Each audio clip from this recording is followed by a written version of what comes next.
Okay, so the whole creative world seems to be changing incredibly fast, right? And AI is right at the center of it.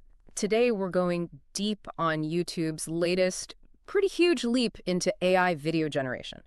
The real question we're trying to unpack here is, will this actually empower creators in a new way? Or does it just change the game completely for what we even call original? Okay, let's get into it. Yeah, exactly. Our mission today really is to get a clear picture of how YouTube is putting Google's very advanced AI VO3 right into YouTube Shorts. Yeah. We want to explore what this really means for creators, obviously, but also for the stuff we watch and the whole entertainment world. Basically, this conversation, it's your shortcut to getting properly clued in on a really big shift that's happening in the industry right now. And the big news that really set this all off, YouTube's planning to integrate Google's VO3 AI video tech right into YouTube Shorts this summer, they're saying. This wasn't some quiet update either. They announced it at the Cannes Lions Festival, that huge global meetup for advertising and creative folks. YouTube's CEO, Neil Mohan, he unveiled it, and he had some pretty big creators with him, like Amelia de Moldenberg, Alex Cooper, Brandon Baum. Familiar Oh, names. yeah, it's a genuinely transformative development. Yeah. I mean, YouTube already uses an older VO version, right, for that green screen background thing. But VO3, that's a whole different level, a really substantial jump in the tech. Google officially showed off this latest version just back on May 20th at Google I/O 2025. That's their big annual conference where they roll out the cutting edge stuff after, years of working on it. Okay, so technologically advanced, I get that. But what can VO3 actually do? Like, what makes it so revolutionary? This is where it gets really interesting, I think. Right. Well, its capabilities are pretty impressive. It can whip up both video and sound just from, simple text prompts.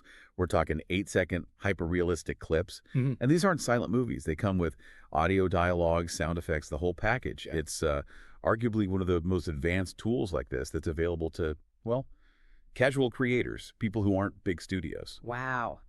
8 seconds, hyper realistic with sound. And Neil Mohan, the CEO, he has this huge vision for it. I think I saw a quote where he said, the possibilities with AI are limitless, and that this tech will push the limits of human creativity. It kind of makes you wonder, doesn't it? Which What could you actually create with something like that? Your own ideas. Totally. And we're already seeing the potential impact, right? Think about those viral AI videos, the ones with historical figures or like fictional characters suddenly popping up as vloggers. Yeah, those things are everywhere. Mohan sees this VO3 integration as really opening up completely new creative lanes for everyone creating on YouTube. It just gives them new ways to make stuff. Okay, so strategically, why now? Why is YouTube pushing so hard on AI specifically for shorts? Is it just about keeping up with the competition? Well, competition is definitely a huge factor. I mean, the short form video space is intense, right? You've got TikTok, Instagram Reels. Yeah. They're all battling it out. And Shorts has seen incredible growth. Launched in 2021, and now it's pulling in, over 200 billion daily views. That's massive. It really cements YouTube's position in streaming video. So yeah, putting this powerful AI into Shorts, it's absolutely a strategic move, a direct response to, stay ahead of the curve, keep that competitive edge. Right, makes sense. But let's bring it back to the creators themselves. You mentioned Neil Mohan's vision. What's the big picture for them in this AI future?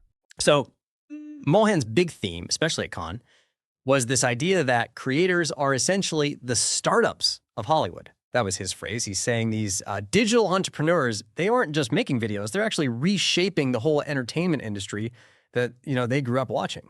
And it's interesting, they're also creating jobs for people in traditional roles, for writers, editors, actors, producers, that sort of thing. We're seeing really successful creators now actually getting investment funding. They're teaming up with industry veterans, building proper production facilities. It's really blurring those lines, between the old school media giants and this new wave of digital creation. But as we're talking about giving creators these incredibly powerful tools, it obviously brings up questions like, how do you control this stuff? What about misuse? And to be fair, YouTube seems to be thinking ahead here. They've shown some foresight. They've actually set up partnerships with CAA Creative Artists Agency, the huge Hollywood talent agency, and also with some big name creators. And these collaborations, they've apparently led to developing tools. Tools that let celebrities and public figures have some control over how their likeness, their image, is used on YouTube. So they're trying to address that potential issue. Okay, so wrapping this up then, what does all this mean for you listening right now? What this deep dive really shows, I think, is how YouTube is using AI not just to, fight off TikTok, but to actually change the fundamentals of making content. It's about giving everyday creators these really sophisticated tools that honestly used to be only for massive studios with huge budgets. It's potentially shifting the whole creative landscape. Yeah, exactly. And that leaves us with a pretty big thought to chew on, doesn't it? If AI can now generate hyper-realistic video, complete with audio just from text, and if creators really are the new startups of Hollywood, then what completely new kinds of original content might start popping up? Stuff we can't even really imagine yet. And maybe more fundamentally, how does this reshape what we even mean by storytelling in this digital age? And what does it mean for the actual effort, the skill needed to make content that truly connects with people going forward? Something to think about.